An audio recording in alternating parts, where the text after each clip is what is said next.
Welcome, you're watching Vox News, your daily evening news with Rita Kamkumo.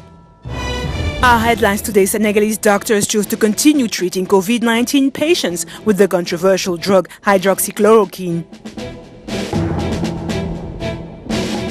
More than 400 repatriated Malawians, including a few COVID-19 positive people, escaped isolation sites in Blantyre. The Catholic Church in Burundi denounces many irregularities in last week's presidential election.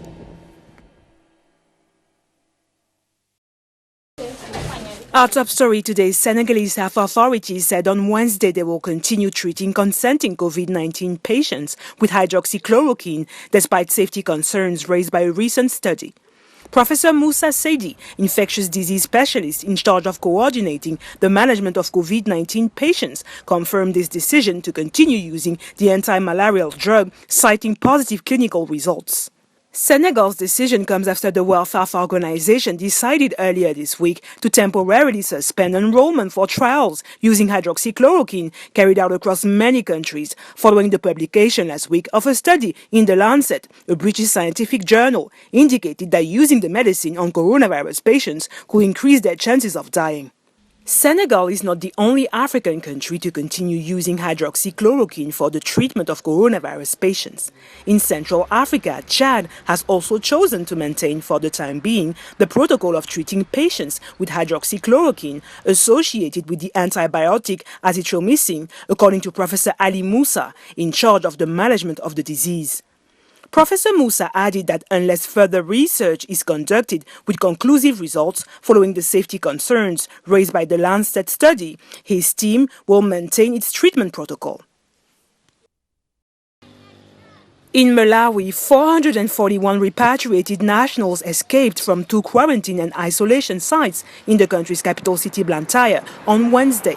They arrived in their country on Monday evening by buses from South Africa, where they were left stranded after the country closed its borders in March to stem the progression of the new coronavirus. 16 of them were staying in an isolation center after testing positive for the virus at the border. The rest of them were quarantined at a soccer stadium, where they were waiting for testing results. However, health authorities found out that all nationals escaped. One of the escapees explained to local press that she had left the Blantyre stadium with the other returnees because the authorities were not providing for their basic needs. She deplored horrible living conditions and an overall chaotic situation. The authorities have mobilized other district offices to track down the returnees. In Zimbabwe, the government announced on Wednesday that the number of confirmed cases of coronavirus has more than doubled in 2 days, with 76 new patients identified between Sunday and Tuesday. Many of them were returning home from neighboring South Africa and Botswana.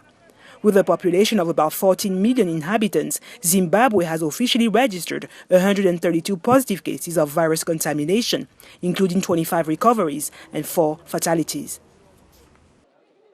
The coronavirus pandemic continues to spread in Eastern Africa. In Kenya, the health authorities announced on Wednesday that they had registered a record number of 123 positive new cases of coronavirus in the country in the past 24 hours. Health Minister Mutahi Kagwe described the figures as staggering, added that for the first time, the country has hit a triple digit in the number of COVID-19 cases registered a day. Since the beginning of the pandemic, Kenya has officially registered 1,471 cases of coronavirus contamination, including 408 recoveries and 55 fatalities. In Zambia, the government announced on Wednesday that Health Minister Chitalu Chilufya had become the second member of the cabinet to contract coronavirus. Mr. Chilufya has gone into self-quarantine and his health condition is stable. The news of the minister's COVID-19 contamination comes after Information Minister Dora Silia announced last week that she had tested positive for coronavirus. On the political front in Guinea, the authorities recognized for the first time on Tuesday that violent clashes following the disputed referendum on the constitution in March had killed 30 people in Nzerekore, in the southeast of the country, and blamed the opposition. In a televised address, Attorney General Yaya Kaba accused the National Front for the Defense of the Constitution, the main opposition movement, of planning the violence and fueling tensions between communities. The civic movement, which had boycotted the vote, seeing the referendum of the 22nd of March as a means for President Alpha Condé to seek a third term at the end of the year, denounced on Wednesday a political maneuver. Reports of the violence in the city of Nzerekore were contradictory at the time, and people accused the government of brushing aside the number of fatalities. The Attorney General added that the authorities have arrested 44 suspects and that trials will be held as soon as possible. In Burundi, the Catholic Church denounced on Tuesday many irregularities affecting the transparency and fairness of the May 20 general elections, in which ruling party's candidate, Eliezer Ntambwe, emerged the winner.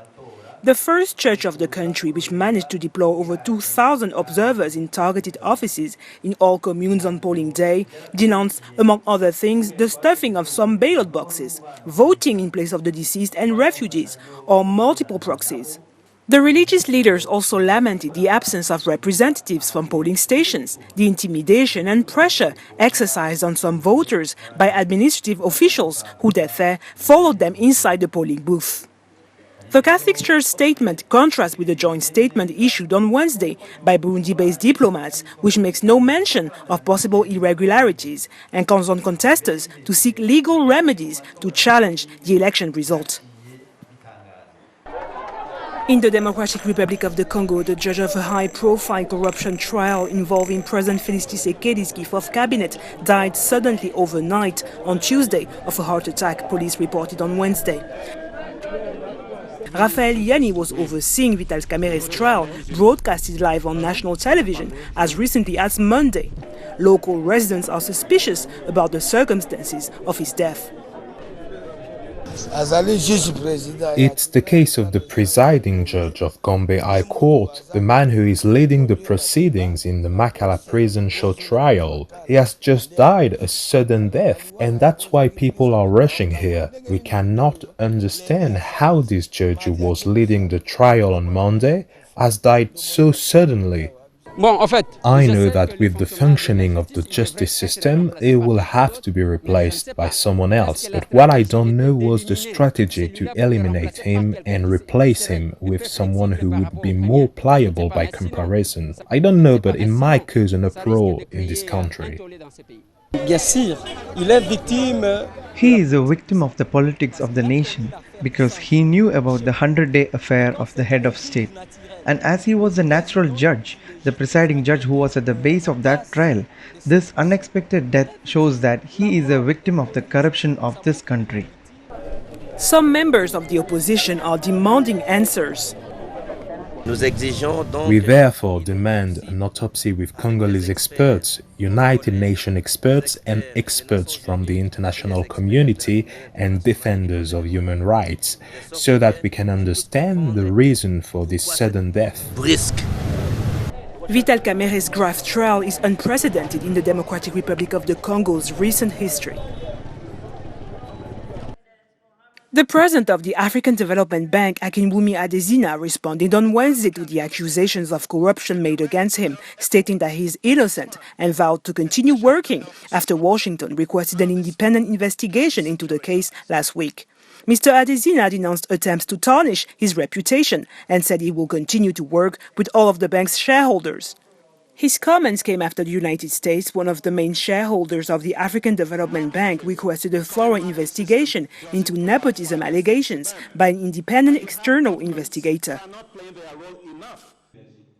On the security front in Burkina Faso, the justice indicated on Wednesday that the 12 people who were arrested for suspected acts of terrorism and later found dead in their detention cells at the police station of Tanwolbugu were not shot, contrary to what the relatives of the victims claim. The prosecutor of the High Court of Fadangoma, Judicial Kadeba, who attended the press briefing where the results of the judicial investigation were revealed, said that only autopsy would have revealed the exact causes of death and that unfortunately the autopsy could not be done.